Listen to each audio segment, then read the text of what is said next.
G'day EJ, I've prepared this YouTube video to make it a bit easier to explain to you how to use the file I've just sent you. When you open the file, you'll probably get a yellow bar across here, security warning to say enable content, which you need to click. You may also get a security about macros that have been disabled. You must enable macros or the file won't work properly. So we just click on there. First thing you'll be doing before the tournament is to put in names in here. You can fill all the white columns in if you like, but if you want to use this facility, you must fill in the yellow column. That's the skip's name. So I'll just put another one in here for now.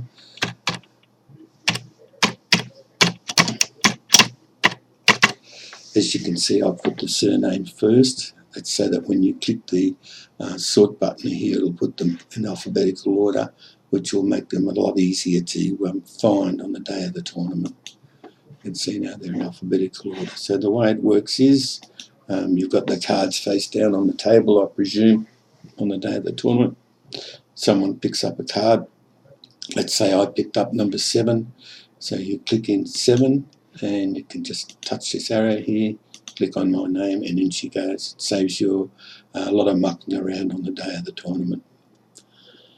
You can see we've got these green boxes here all the way across on all the rounds.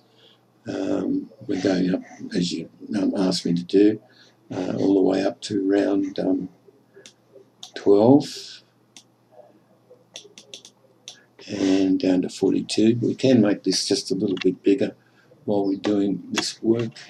Go up here into view and we'll go into zoom and we'll make it say 85. It'll just be a little bit easier to see. There we go. Now I've set it up, as you can see, round 1 is now hiding underneath there. It's going to scroll under there as you move across the sheet, and as you move down the sheet, it's going to scroll under your heading so that you can get it all those boxes on your sheet. Like here, I will just show you. See, that's scrolling under at the top and scrolling under at the side. Okay. Now, getting back to these green boxes, the way they work, whenever I'm running a tournament, I always ask the bowlers to bring both the cards from the same rink in at the same time, and I enter them at the same time.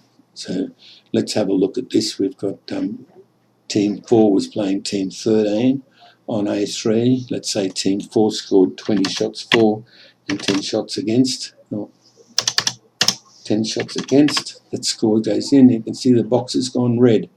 That's to show you that the columns don't match balance as they should. So now we go to 13. 13 was playing 4 on A3, and the score for them would have been 10-20. Put it 10, 20, and the box goes now back to green again.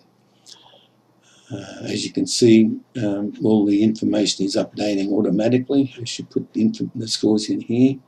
Also, as far as this column is concerned, I've called it points rather than wins, because you've got the option to change the points up here. If you want to make it 2 points, at the moment it's set on 1 point for a win and half a point for a draw. If you wanted to make it 2 points for a win, just put the 2 in there and 1 point for a draw. And then you can see, instead of this showing 1 for this win, it's now 2 points for a win.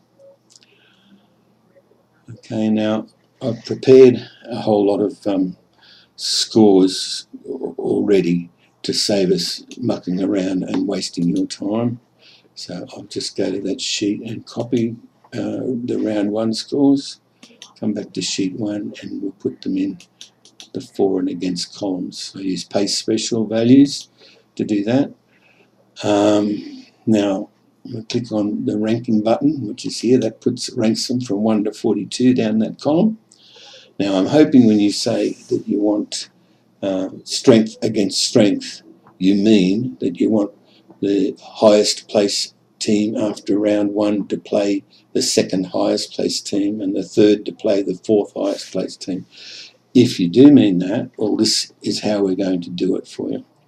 As you can see, Team 27 should be playing Team 2 in round 2, because that was the highest place and second highest place in round one. Now to do that, we just click on the sort button here, and that automatically works out the draw for you for the second round. I've just put it back into ranking order. Team 2 should be playing 27, which it is, 2 teams playing 27. And it goes the same all the way down. Now, in round 2, the top 14 teams will all be playing on green C. In round 3, the top 14 teams will all be playing on green B.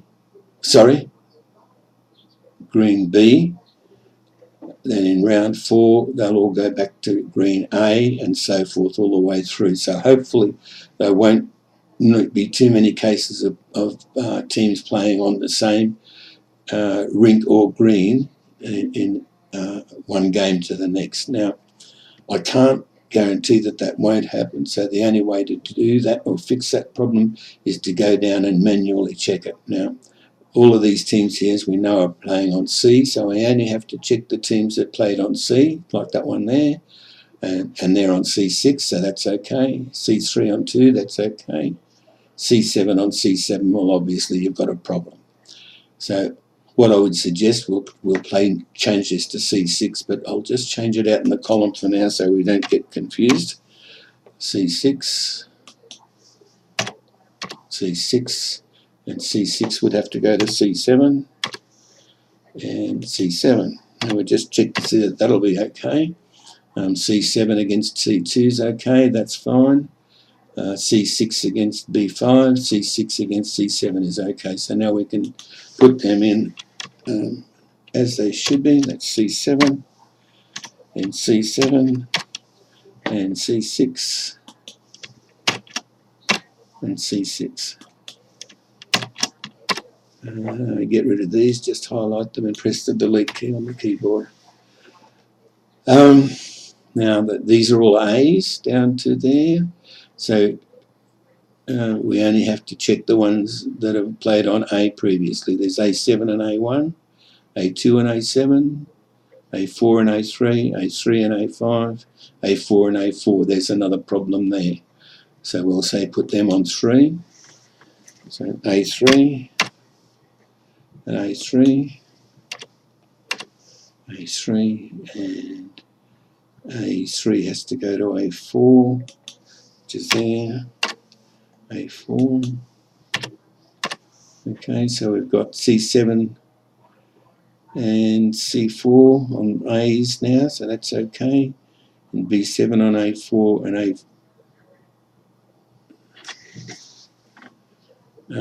well, we haven't done that too well, have we?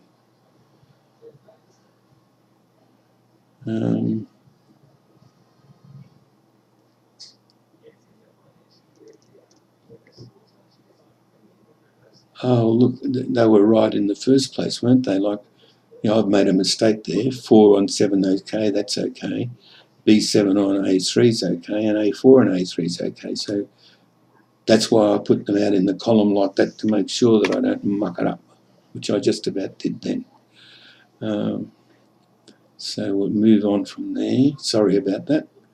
And we go to the B's now, the rest of B's, so we don't have to worry about B's. B2 and B5, B7 and B3, B2 and 6, B3 and B2, and B3 and B2, B1 and B2, and the rest are okay. Right. Oh, sorry. Okay. So now we'll put the scores in for that round 2. I'll just go to the ones that I've already done, as I said, to save time.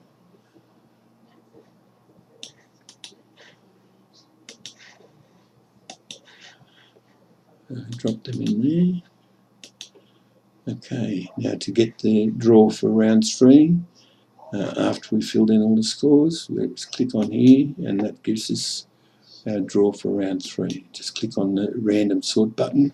As you can see, there's a draw here, a tie for second and third. So the card might be 21-19 or 21-10.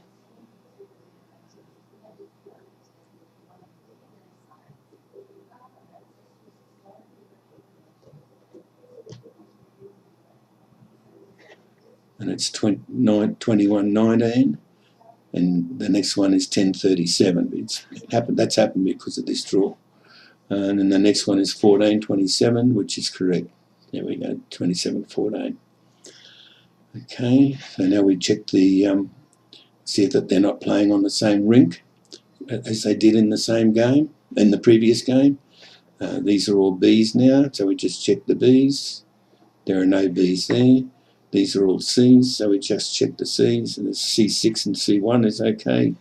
C2 and C2 is definitely no good. So let's say we change C2 to C3, C2 to C3. So C3 has to go to C2,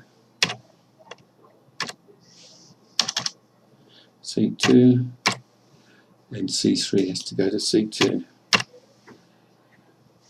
Okay, now does that work?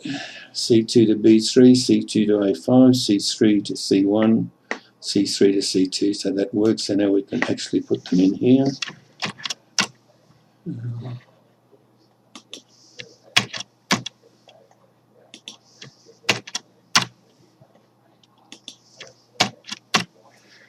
Okay, just highlight them and hit the delete key on the keyboard.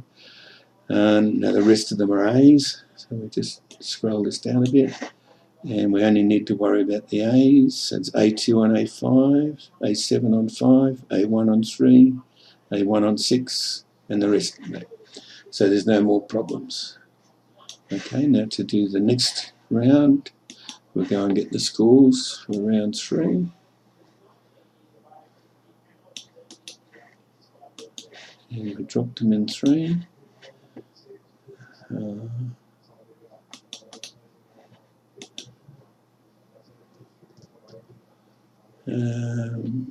And to get the draw for round 4, we'll click the sort button on round 3. We've just put the scores in.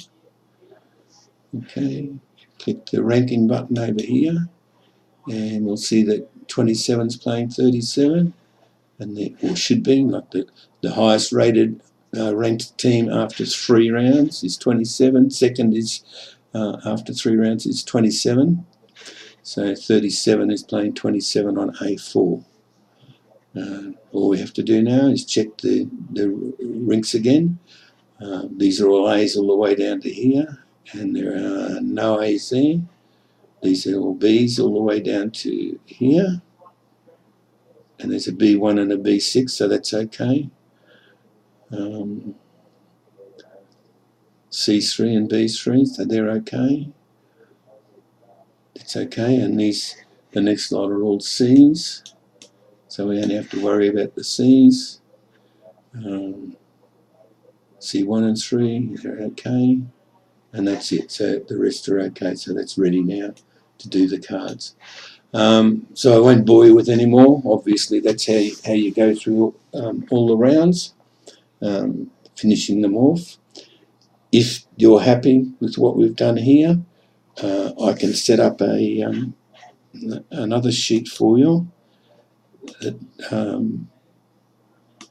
will automatically print the scorecards for you. This setup here is no good as it is at the moment, because with this one there are 3 cards, 1, 2, 3 cards on each. That's a half an A4 sheet of paper.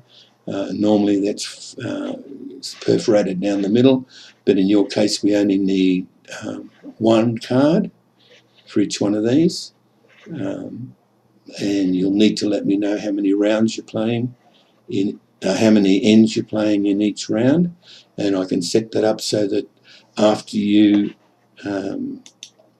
click this sort button here, and you automatically update this and you make the changes, this information would be automatically transferred to the card printings, which means once you've completed all the scores for the previous round, that you'd have a new set of cards in less than 10 minutes to play your next round, if you're interested.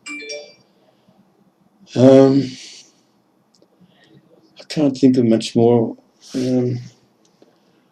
So let's see if this is something like you want. Obviously, as I said, I don't really expect to get it right the first time, but I'm very interested to get your feedback, and we'll take it from there.